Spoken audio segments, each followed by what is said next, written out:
Welcome back. We're going to finish this 2012 electromagnetism exam. But before we do, just want to really make sure you focus on your strategy. Give yourself a goal, track data, choose a formula, answer the question. And as a reminder, you should have done this exam once. Then you should have watched this video. And then after watching this video, you should do the whole exam again fresh and just build up some confidence answering questions correctly. Okay, let's go on to question number 4. Electromagnetism. Straight to the point, state and explain what happens to the metal rod when the power supply is switched on. So here's the power supply, 12 volts. All right. And we're going to have to mark this as a positive, and where it counts, we're going to draw in the conventional current is going down the bar this way. There's the conventional current, and that sets us up to use the right hand slap rule.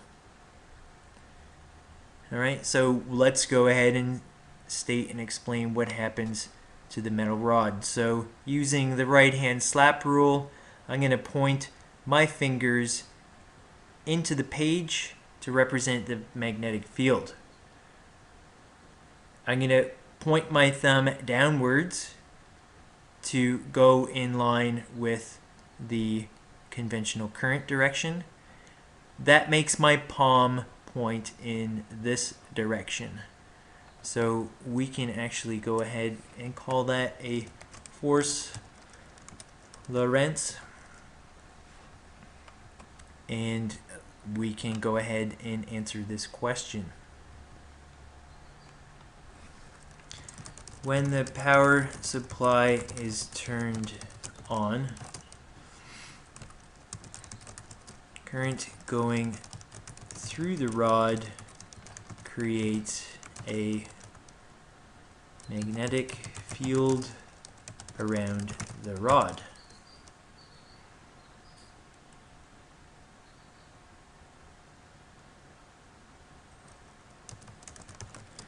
This magnetic field interacts with the magnetic field of the magnet.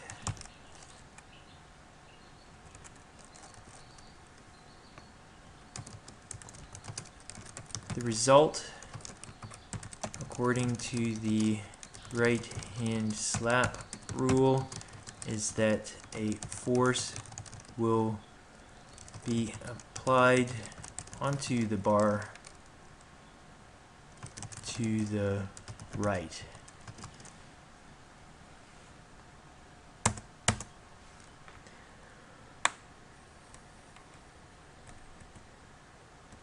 I suppose my answer is slightly different from the marking scheme, but I do believe my answer is also correct. The marking scheme goes to Merit. You can go check that out. They talk about forces on electrons. Anyways, I focus on the interaction of two magnetic fields. Moving onwards, calculate the electromagnetic force experienced by the metal rod when the power supply is switched on, and they give us all the relevant information here. So calculate the electromagnetic force.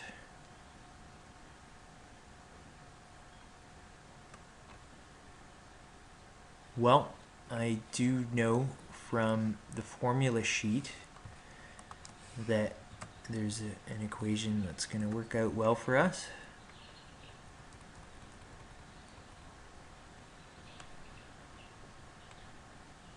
And it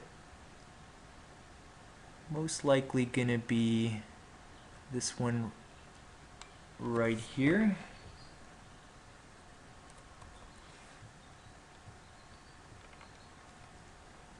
Alright, and in fact, I can see right here they give us resistance and voltage. We're going to be able to find out the current So this is going to work out. So force equals magnetic field strength times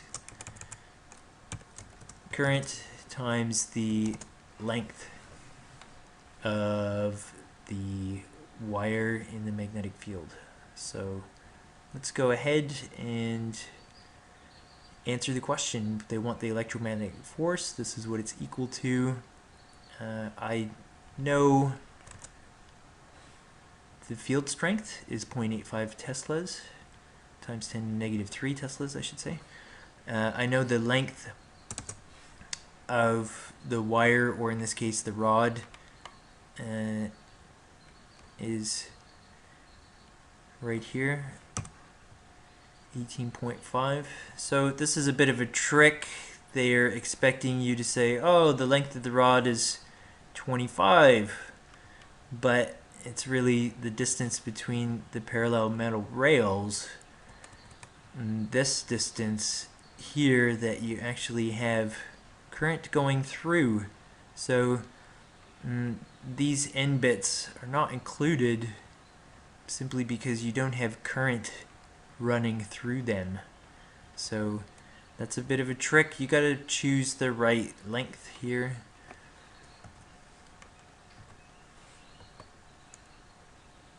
So we've got the length, we've got the magnetic field strength. What we don't have is current.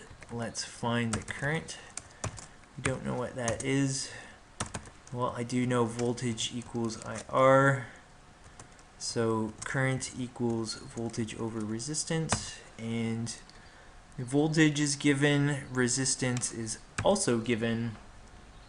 So let's go ahead and go voltage divided by resistance. 12 divided by 35.4, and that equals 0.34 amps. Now we can sub I equals 0.34 into force equals Bill. So we would be inputting magnetic field strength here of 0.85 times 10⁻³. A current we just calculated at 0.34, and also length of the rod at 18.5 times 10⁻². That's the length of the rod with the current going through it. Substituting the correct values in will get you a force of 7.2 times 10⁻⁵. And that's a force, so that will be in newtons. So substituting in the correct values gets you excellence, and really that's the difference between merit and excellence. People that get merit will make this mistake. People who get excellence will use the correct length. So that will give us 5.4 times 10⁻⁵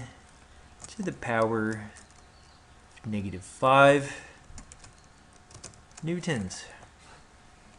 Fantastic. And that's worth excellence right there. Moving on, the power supply is removed and a wire is connected to the metal rails. The metal rod is given a push so that it rolls freely to the right. The magnetic field is still directed into the page. Alright, so there's no power supply. The rod gets pushed in this direction, so we'll draw that and we'll call that the force push. And let's focus on the goal. Calculate the voltage induced across the metal rod as it moves through the field strength. Alright, let's go ahead and take a look in this situation what voltage might equal. Well, in this situation, voltage equals bovel. So let's go back and show our stuff.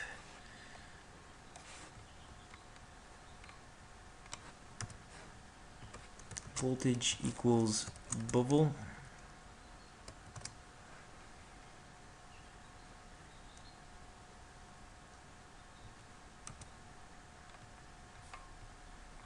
And we are given some information.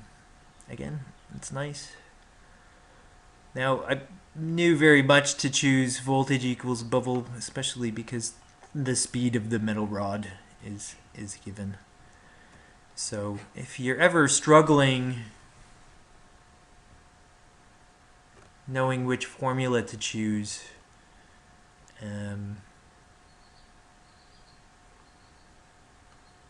you really need to track your data and focus on the data that you have and work with what you got. All right.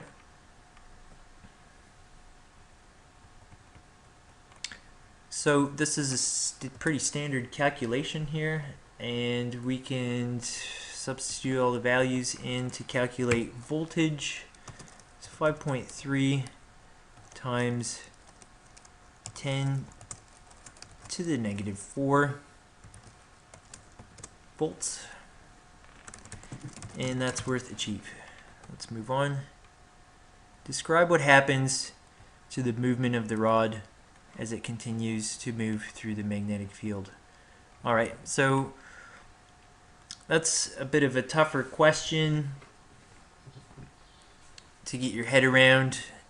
It is worth excellence with an achieve chance. So first intuition, you would say, yeah, the rod's probably going to slow down and then stop, and that's worth achieve.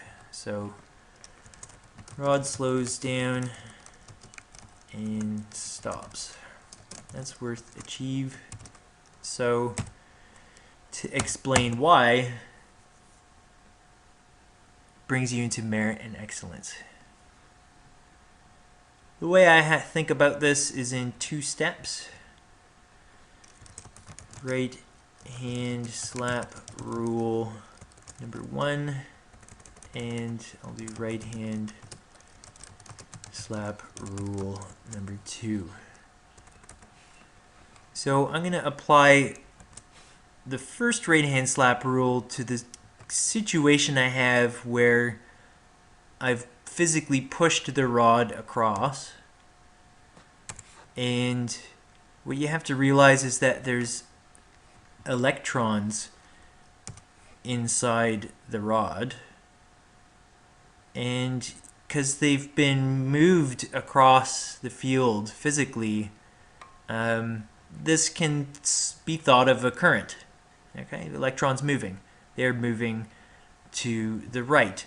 So a conventional current would be moving to the left. So just keep in mind, this is right hand slap rule number 1. This is just going to help us get our heads around what's happening. So with a conventional current going to the left and our magnetic field going into the page, point your fingers into the page, thumb going to the left, and your palm is pointing down. So that's telling you you're going to have an accumulation of electrons on that end of the bar. So now we're going to apply right hand slap rule number 2 to this situation, because now we can clearly see, oh right, the electrons are going to be moving downwards. So that also means I have a conventional current going up now. That's why you need to sort of separate this in 2 uses of the right hand slap rule to get this final situation here where you know what direction your conventional current is in. So now I'm going to point my fingers into the page, turn my thumb up, and along with the conventional current, and I can see my palm is now pointing to the left. And that's the Lorentz force. The force Lorentz. All right. So again, I'll very quickly take all this away.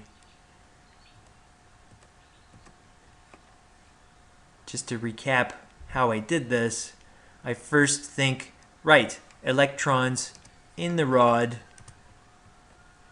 are being physically pushed across a magnetic field. I can think of that like a current, electrons moving.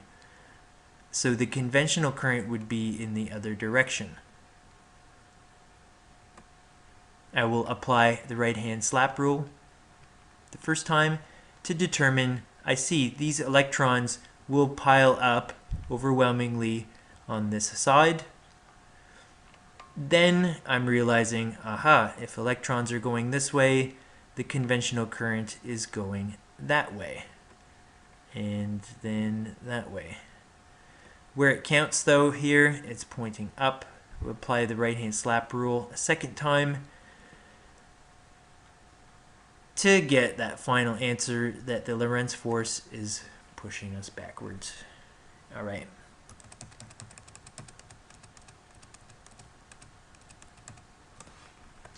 Watch that again if that's a bit confusing. So the answer is rod slows down and stops. That's worth achieve, and you'd have to base that on intuition if you don't understand the rest of the solution. According to the situation, a Lorentz force will occur to the left due to the original push force.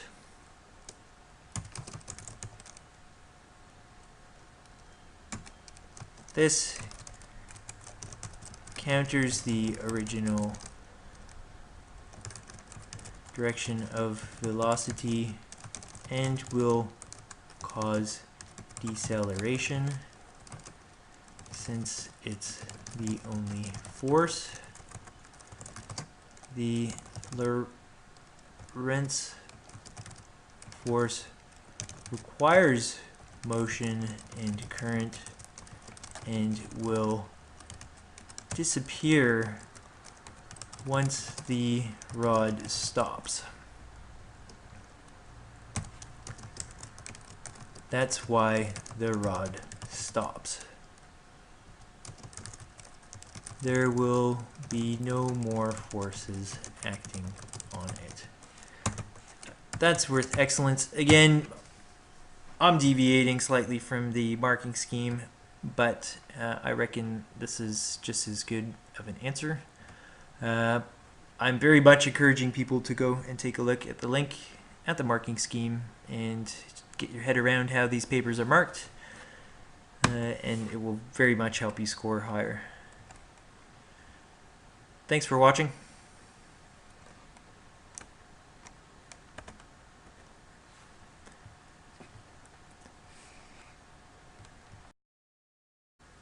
Hey, thanks for watching. If you have some time, why don't you click on this link in the description box of the video. That'll take you to Paid Surveys at Home, which is an awesome database of websites that pay you to fill out surveys.